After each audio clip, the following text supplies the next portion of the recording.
This is Hops and Spirits Bar Conversations. Come for the craft beer, bourbon, whiskey, and great drinks. Stay for the conversations. Here's your host, Jonathan Greene. Welcome into another edition of the Bar Conversations. I'm your host, Jonathan Greene, and sorry if I'm a little stuffy here on the intro.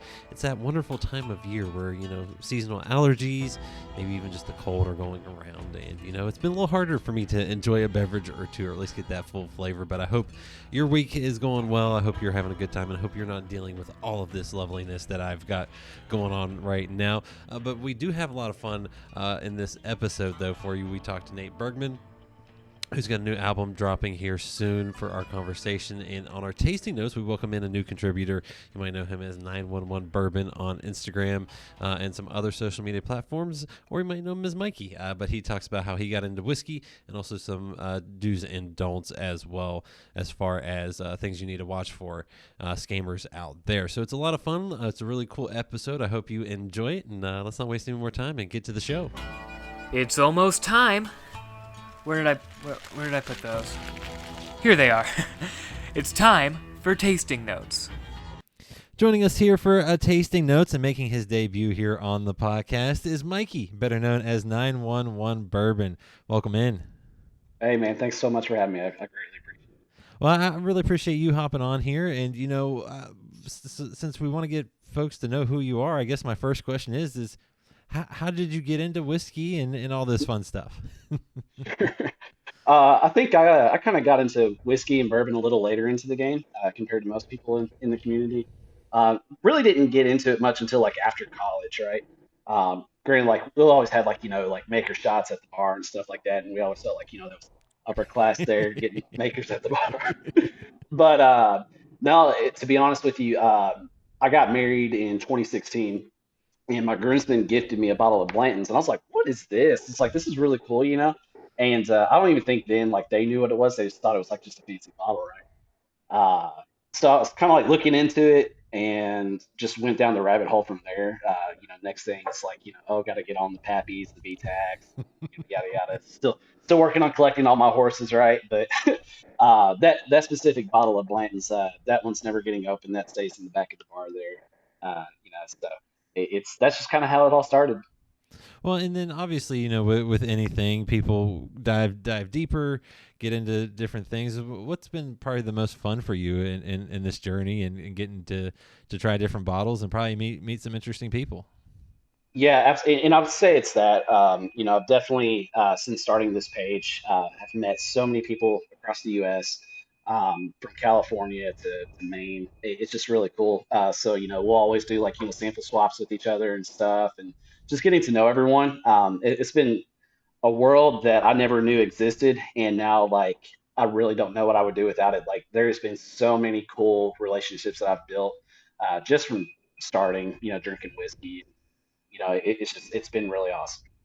I was gonna say, I mean, for folks that are getting into this journey, I mean, what would be your piece of advice to them? I always like to ask that to folks because I feel like everyone brings a little different bit of knowledge to that. Yeah. Just take your time. Everything will come to you, and always give more than what you take, right? So just gotta make sure you treat everyone in the community well. That's just my biggest thing there. Whiskey's always going to be there, and it takes time to make anyway. So just kind of hang out and wait for something to show up, right? But yeah, no, I'd always say, just always give more than what you take. That is very, very good advice. And then obviously one of the reasons we got you on Tasting Notes, and we'll have you back, just for folks wondering, but he'll be back. Awesome. You have a page called 911 Bourbon. Can you explain what that is and how in the world you decided to go down that rabbit hole? Sure. So 911 Bourbon is a account dedicated to exposing scammers out there in the social media world. Essentially, it all kind of started back in latter 2019. I was trying to get my personal page off of posting like so much bourbon and stuff. And that story sounds very familiar to a lot of people I've talked to. Right. But essentially, I was looking to do that, and then one of my bourbon groups, we all kind of noticed like we're just getting unsolicited DMs from people like, hey, look, I got these Pappies. these B tax, these Blantons, and they're all, misspelled correctly, terrible grammar kind of stuff. And we're just like poking fun at them. So I think between me and the group, we just like posted our screenshots and just laughed with each other, like, like, oh, hey, I got like a purple label Weller, for sale, uh, something like that. And then I was just like, well, why don't I just use these and, just kind of put those on a page and like, let's just call these guys out, right? So I was just kind of looking around and I wanted something like just really like emergency service kind of thing. And so I was like looking through available handles at the time and 911 bourbon. I was just like, oh, let's try that. And it was available. I was like, really? Like, I was really surprised that this hadn't been taken yet. So I was like, built up the Gmail account real quick. I was like, let's go. Let's just secure this handle. And yeah, sure enough, got that. So started back in 2019 and just, posting the screenshots of people. And then it became more of taking screenshots of their actual page. That way we can identify the handle. For me specifically, I like to do side-by-side pictures of what, they're stealing essentially, like your photos and stuff to try to make it appeal like they've actually got these bottles right. So I always try to do a side-by-side photo of the real person's uploaded picture compared to the scammer's, and then use that as bait for Instagram to hopefully pull these people down. So. Well, it's really cool to see what you're doing, and as we talk again down the road, the goal will be to share with folks on little things that they can do and so forth. And like I said, you can follow him Sure. at 911 Bourbon on Instagram. A lot of good information, a lot of good stuff, and a lot of ways to make sure you don't lose some hard-earned dollars. And Mikey, I appreciate you hopping on. Absolutely, Jonathan. I appreciate being here. Remember to check out Hops and Spirits on social media at Hops Spirits, all one word, on Instagram, TikTok, Facebook, and Twitter. You can also find Hops and Spirits on YouTube and at hopspirits.com. Joining us here on the Bar Conversations, he's got his debut solo album, Metaphysical Change, coming out May 20th. We have Nate Bergman. Nate, welcome in. Hey, how you doing? Really nice to be here. Well, I appreciate it. And if you guys want to find out more about him, go to NateBergmanSings.com and also on social media at Nate Bergman Sings. Now, I always joke. I always like to make sure everyone has a drink. It looks like you've got a good drink tonight. What are you drinking? I'm actually drinking what is a really nice Greek brandy called Metaxa. Ooh. So, I got a little glass of that. It's nice for kind of nighttime. Hey, nothing wrong with that. I went out west for mine on this go around. Little Rod and Hammer Slow Steels out of California. They cut it with the Pacific Ocean. Is what their claim to fame is, and it's not too bad a bourbon. So are you a brandy guy, or just to kind of enjoy any type of liquor? Yeah, or what's your go-to? I'm not super picky. I'll drink a tequila if there's a nice tequila. I'll drink vodka if there's a nice vodka. I'll drink gin if there's a nice gin. Is there anything you ever avoid? I don't like liqueur. I don't like stuff with too much sugar in it. And so we're not going to find you with Fireball. No Fireball, no Jaeger, generally no digestifs, no Fernets. It's not for me. Hey, nothing wrong with that. Sometimes Yeah. the classics are always better. That's how I feel. The hangovers are just so brutal. The higher the sugar content, I think, is. So it's... Yes, no, I totally get that, and I've learned that the hard way as I get older. Yeah. I can't do what I used to do in my younger days. Now, I also got to ask, I saw where you transitioned from the beard kind of like myself, and now you're kind of rocking a mustache there. How did that come about, and how are you able to pull that thing off? Because I can't. I don't really know. The choice kind of started, I was noticing a lot of singer-songwriters who have beards. And I've always had a beard, and I thought, what's a unique facial expression, for hair that not everyone else has. And, my dad's actually had a mustache for basically as long as I've known him, So I kind of figured I'd follow in the family footsteps, and See, I cannot do that, and also if I followed in the family's footsteps, I'd be drinking Miller Lite every night. And that's tough, you know. I get it. Now, we're here to talk a little bit about your music career as well. What got you into music? Because you've been able to do this for a while now. What got you into music, and when did you get into music? I got into music probably around between 10 and 13 was when it hit pretty hard for me. Both of my parents are really, really into music. So it was just always, we had great music in the house and great music in the car, and it was pretty natural at that point. And I grew up in Washington, D.C., so there's never a shortage of live music. It's definitely a live music town with a lot of venues, and I feel really fortunate to have been exposed to such great stuff early on. Was there anything that kind of, I know you were part of is it Lionize? Did I say that correctly? Correct. For a good while, but now you're taking a step out into the solo world. Why go solo now, and how did that come about for you? Really out of necessity, I think. The Lionize, which I love, we were around for probably between 15, maybe even closer to 18 years. And we got to travel the world and play music that we wrote. And we reached a certain amount of people that love the band. And unfortunately, it just really never went past that point where we could keep kind of sustaining it financially. It just, we never hit critical mass, you know what I mean? So as that was kind of slowing down, I felt like it was time for me to express myself musically. And it was really natural, it just kind of made sense. And now that I started doing it, I think I'm really happy with my decision, and I don't think I'm not really looking back. Hey, that's always a good sign. Means you're on the right step. How does the solo sound for you differ from the band, and how has that evolved for you? I think Lionize was really rooted in heavy rock and reggae, and I think we had over the years developed a certain sound. And I think once you kind of have that sound as a band, it's really hard to continue to evolve past what people kind of know you for, right? And that's because the base of the band was electric guitar, organ, keys, and bass and drums.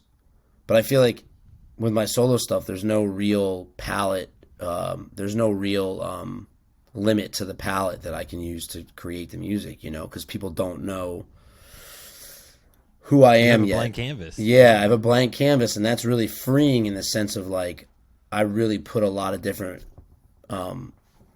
textures on the record, and that is going to kind of allow me to go in any direction I want, really, and most of it just starts with a piano or guitar and my voice. So my voice is the centerpiece of what I'm trying to build, I guess.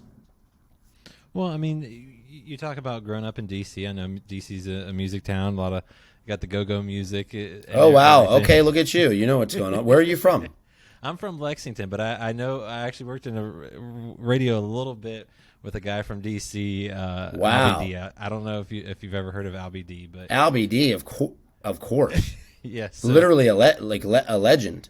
So I know Albie, so I got to know a little bit of the D.C., the dawn of D.C. I believe Albie D was on he was on WPGC 95.5 or 93.9 WKOS, but I think it was 95.5. It was one of those because when I was working with him, he was kind of doing some voiceover stuff for us in West Virginia when I lived there, and just loving music. Man loves music, and I love talking with him. So I know a little bit. That's as far as my DC knowledge goes. But I mean, when you're growing up in a place like that just loves music and kind of all genres, what would you grow up with, and what kind of impacted you? I mean, shit, everything. I mean, for me, it's like the local influence of go-go and hip-hop and R&B and reggae was pretty profound. Had a pretty big impact on me. And then my parents' record collection is like my dad's like the spectrum of classic rock: Pink Floyd, Zeppelin, Beatles, Rolling Stones, Creedence Clearwater, Bob Marley, Bob Dylan, Neil Young, Van Morrison.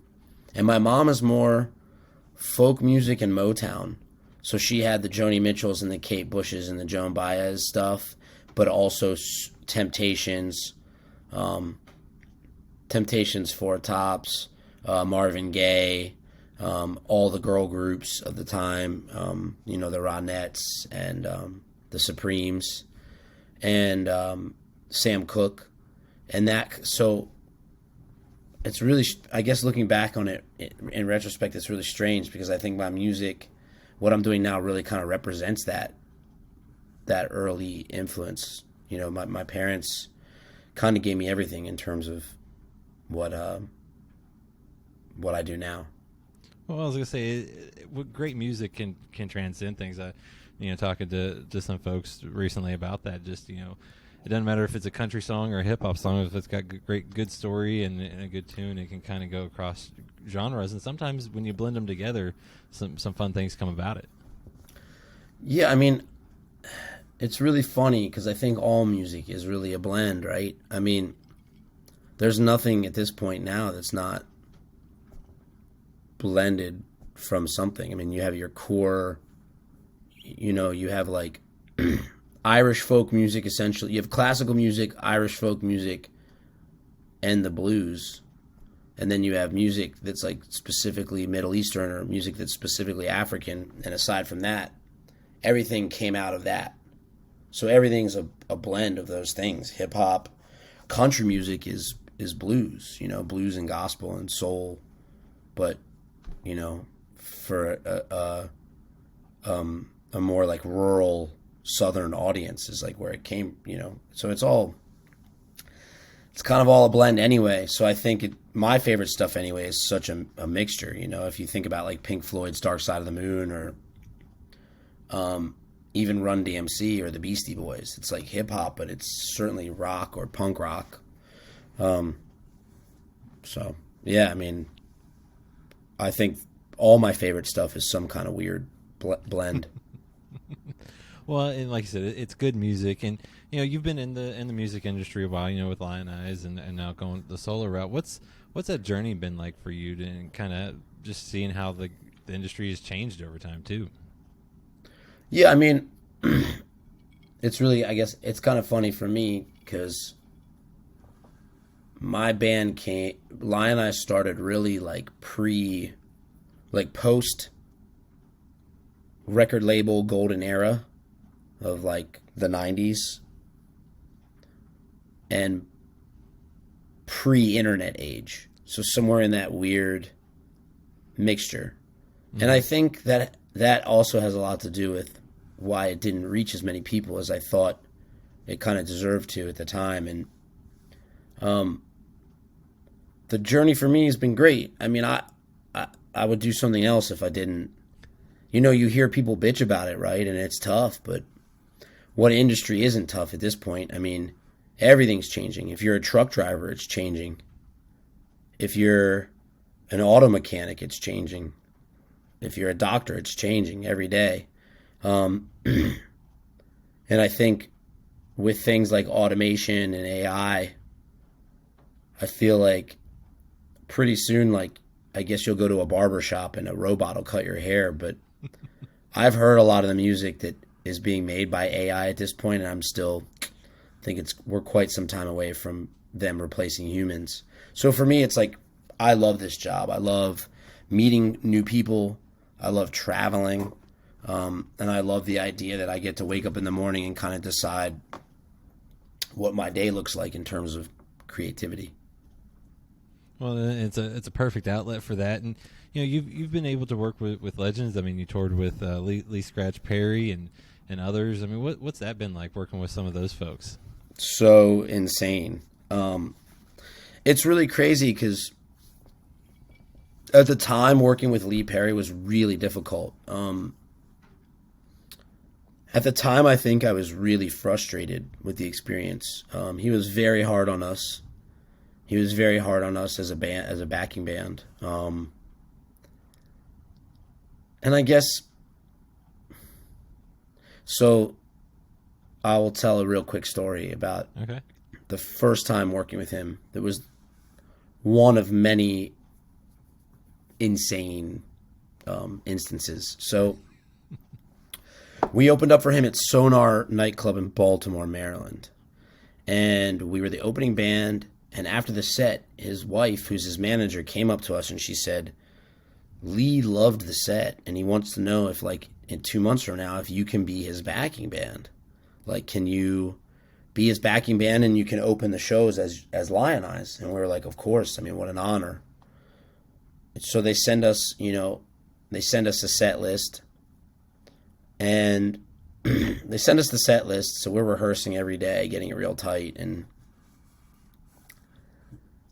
we drive across the country in a van and a trailer because he flies to every show. There's no tour bus. It's just us. We show up. We set up. He walks in about 20 minutes before we're supposed to go on and doesn't get on stage for another half hour past that. Just so it's loose. So the first night's in Los Angeles at a place called, I believe it was either called the Mint or the Key Club. And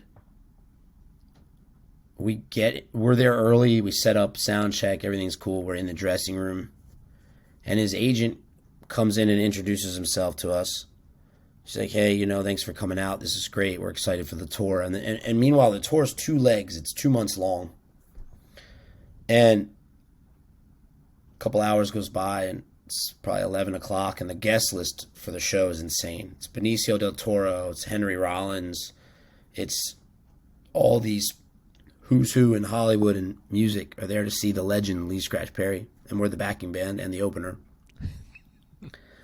So Lee walks into the dressing room, opens the door, looks at all of us, and is like, who are these white boys? Like, who's it? Why are these guys in my dressing room? And his wife was like, Lee, it's the band. You hired them. Like, the tour, this is the first night of tour. These guys drove from DC to Los Angeles. We're starting the tour tonight. And he goes, no, this is not my band. Packs his stuff up, takes his suitcase, and starts walking down Sunset Boulevard. And his wife and the tour manager and the agent have to chase him down and convince him that we were the band. So anyway, we go on stage, and not to brag, but we crushed it. We sounded so good, and he could tell the audience was really eating up what we were doing. And we kind of threw in some heavy riffs and kind of made it our own thing. And so he's at the end of the night, he's telling the whole crowd, I picked this is my band. I picked them out. I picked these guys. I brought them here. So every day was some kind of new drama.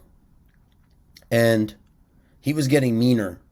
On stage, he would veer off the set list, and he would say, he would veer from the set, and he would basically like go into a song that was 3 songs later, or start singing a song that he never even told us about or anything. And we're kind of rolling with the punches. And then he would start saying stuff like, the band's messing up to the crowd. He would start making fun of us or talking about how we messed up. And then backstage, he's starting to give us a hard time, and he's sending the message. We're never talking to him. He's just sending the messages through his tour manager, and he's getting ruder, and the hospitality's messed up, and the hotels are messed up, and it just starts to become this nightmare. So we're like 6 weeks in, and he keeps disrespecting us, and he keeps making it harder. And I remember in Flagstaff, Arizona, his tour manager came to say something, and I flipped. I lost it, and I kind of put him up against a wall, and I was like, you tell Lee Perry that I don't give a fuck who he is, what a legend he is. I don't care how much I love his music. The next thing that he does that we feel insulted by or makes life more difficult for us, we're getting in the van and we're driving home. We don't care. We don't care. We'll ruin the whole tour. We literally don't care. And the tour will be done. And you go tell him I said that. And I swear to God, for the rest of the tour. He was super nice and super cool, and it wasn't that he was scared. It's that his nickname is the Upsetter, you know? And he loves to create chaos and drama to see what people are kind of made of. And in one aspect, that does kind of make him this asshole. But in the other hand, it really taught me you got to stick up for yourself. You got to not take. There's only a certain amount you should be willing to take from people, no matter who they are or who you are in the industry. So at the time, I felt like I was really frustrated by him, and I maybe didn't understand him fully. And now I really have a different perspective on it. Like, it was a pretty amazing time and a pretty amazing thing that he taught us. So, hey, that is awesome. And you just, I mean, there's life lessons along the way that you look back later in life and you go, aha, now I understand why they did it, said it. Makes so much more sense as life goes on. And, with those life experiences, obviously you're writing new music, things like that. I mean, are you pulling from those past experiences? Just an idea? How does the writing process and creative process go for you? For me, it's really about, I mean, I always take notes. Kind of, I have a little notebook, and I'm always writing these thoughts and reflecting on these things. And generally, the writing process is just sitting down with that notebook and strumming a guitar and seeing what comes out. That's really, I mean, it's not much more complicated than that. Sometimes it's a guitar riff or a drum beat or a phrase that I wrote down, and yeah. I wish I had a more mystical answer. It's just it happens to be very utilitarian. So, hey, whatever works for each of us. I mean, everyone has a different style, and that's what makes them unique. You're working on your debut solo album coming out in May. What's that been like? Is it totally different than when you were with Lion Eyes and things like that? I mean, how's that process? Totally different. It's non-democratic. I call the shots. I'm the boss. And if something sucks, it's my fault. There's no one to blame in the situation. It's been great. I mean, I came up with the idea about in November, the end of November, when the band kind of started to wind down, 2019. I booked a bunch of studio time. December, January, February. I booked 3 months, and I was basically working a night shift and then going in and out of the studio a lot. And I decided I was just going to hire an engineer and play all the parts myself. They're not the rudimentary demos. There's about 8 songs that became turned into the record, but I played very rudimentary drum beats. I played some bass. I played guitar. I played some keys. And I discovered the sound of the album, the skeleton of the songs. And I had never done anything like that before, and it was really refreshing just to kind of start to hear the song in my head and be like, the drum beat should kind of be like this, and I'm not a great drummer, but we could take a loop of me playing and then just build out the song, and that demo turned into a tour. I got offered a tour from those demos in Europe with Dan Reed and Danny Vaughan. And I went over on March 1st, 2020 to start my solo tour. Great timing. I was going to say perfect timing. Perfect timing. So I got Especially to go out of the country. Well, it was really important to me at this time to decide if I was going to do music, like, still, because I didn't really know if it's a thing that I had to do still, like, have to do it. So I basically rented a minivan and brought an acoustic guitar, and I committed to sleeping in the van and basically taking the tour for like very little money and doing the tour, sleeping in the van every night, trying to catch a shower when I could, and scraping by, just out there scrapping. And I did 5 shows, and then the shows went really, really well. So I realized it was totally what I wanted to do. And then these 2 crazy things happened in succession. Was number one, my manager at the time, who was Lion Eyes' manager and now joining me for my solo career, he unexpectedly on about March 9th or 10th, he passed away at 51, just like out of the blue. So I get that phone call, and then the next day, as I'm headed to London to continue the tour, I get news that the whole tour's canceled and the pandemic is in full effect. I mean, it really was like, from like rumors of it happening to it, everything was shut down. So they canceled flights and borders were shut down, and I got stuck over there for a couple weeks. And that's when I knew, like, I got some songs in me, you know? So I was in a hotel in the center of Manchester, and I wrote the first song that would turn into the rest of the record aside from the demos, and it's called Ode to Manchester. And I eventually got home at the end of March and the very beginning of April, and I had 15 more ideas for songs that just from the entire experience. And so I kind of started, I had the 8 songs, and I said, man, I got some more tunes. I'm going to continue this process in the studio, but it was kind of hard to get into the studio. So we had to wait out the first couple weeks, and then once we knew it was okay to go into the studio to kind of keep working, it was just me and the engineer, masks on, the whole nine. And we started figuring out the rest of the songs, and then not to be long-winded about it, but I realized at the time that an option to finish the record was to send people files remotely, because I knew at this point I didn't want me to be the drummer on the record. It didn't sound very good, and I didn't want to be the bass player, and I wanted some backing vocals. And so I just kind of sat on that idea for a little bit. And then eventually it started to take shape, the songs, and what you hear is the demos plus some new ideas that kind of came about. I was gonna say, I mean, with who you were able to get and collaborate with on the album, I mean, did you just have like a Rolodex? I mean, in your phone, did you just have numbers? Yeah, you know, I'm old enough to know what a Rolodex is. Yeah, I know. Don't I was worry. like, man, I'm dating myself here. Are you just calling up friends? I mean, how did some of those collabs come? Because I mean, it's a who's who if people are know these bands and know the talent level. I mean, it's a pretty impressive list. Here's what happened. I mean, it's really simple.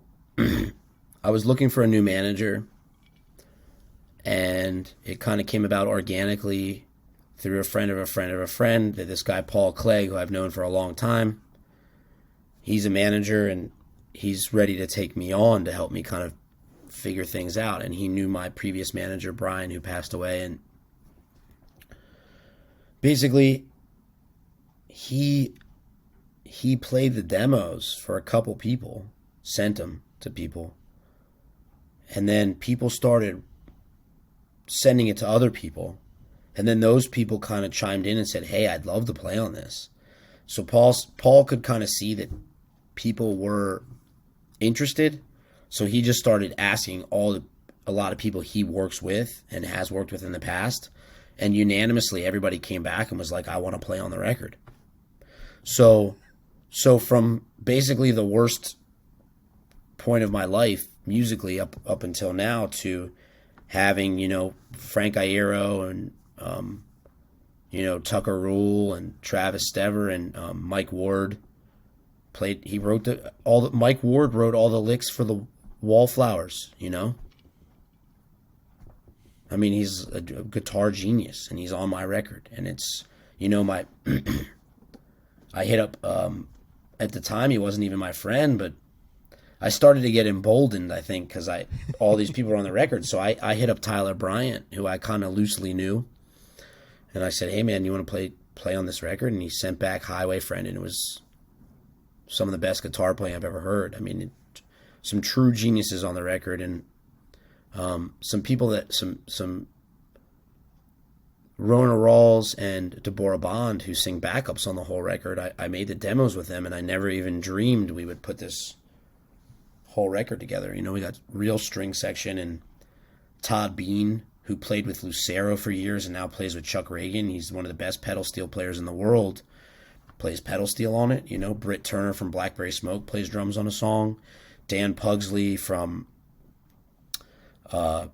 Badly Drawn Boy and Skindred, and he's been playing with the Block Party. He's on the record.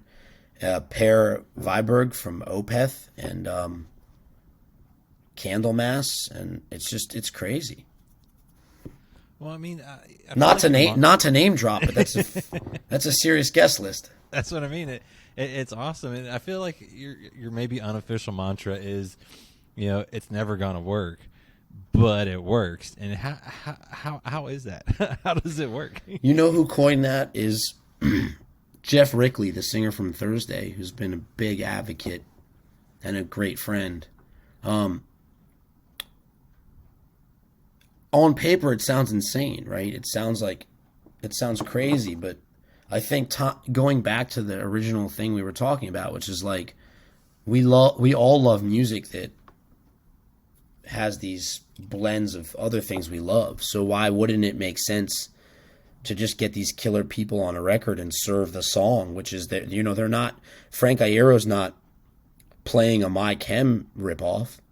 He's playing a blues doom song. I mean, I don't even know what you call it. And like, Karina Reichman, who's a super, super funky bass player. She plays bass on Living on the Line.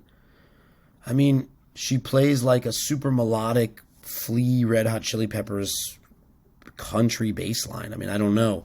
I basically am honored just to have the people that are the best at what they do play on this record. And I think that's most of the reason why it sounds like it does. It wouldn't sound the same without them. So.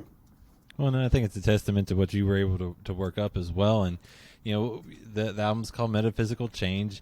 I feel like the songs that are out from it right now, there's such a different vibe, each one of them. Yeah. I mean, what can folks expect, and why the name of the album? What you can really expect from the record is great songs.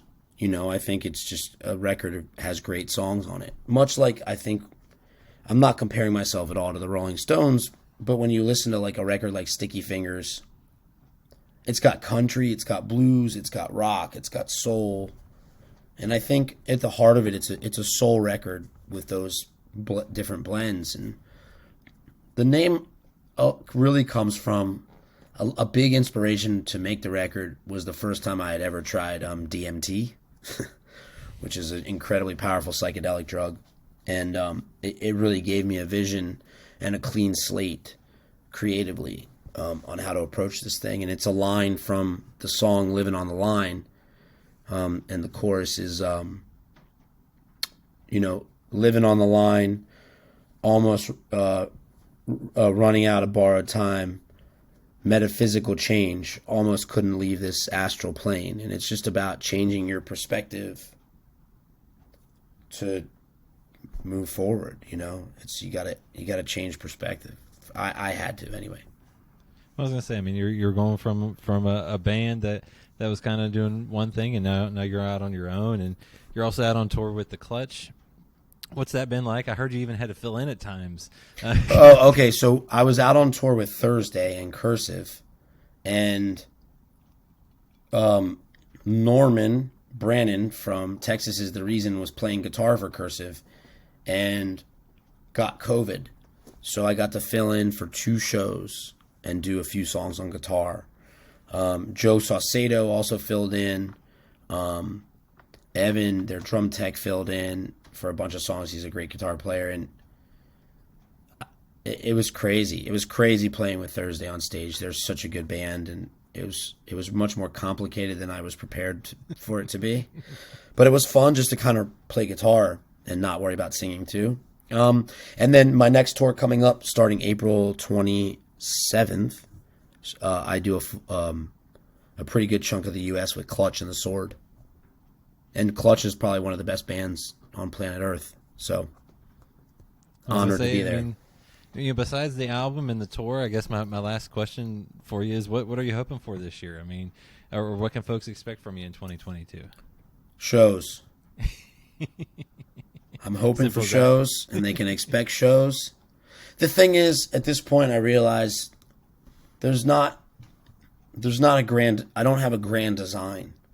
My hope is to step on stage and sing my ass off.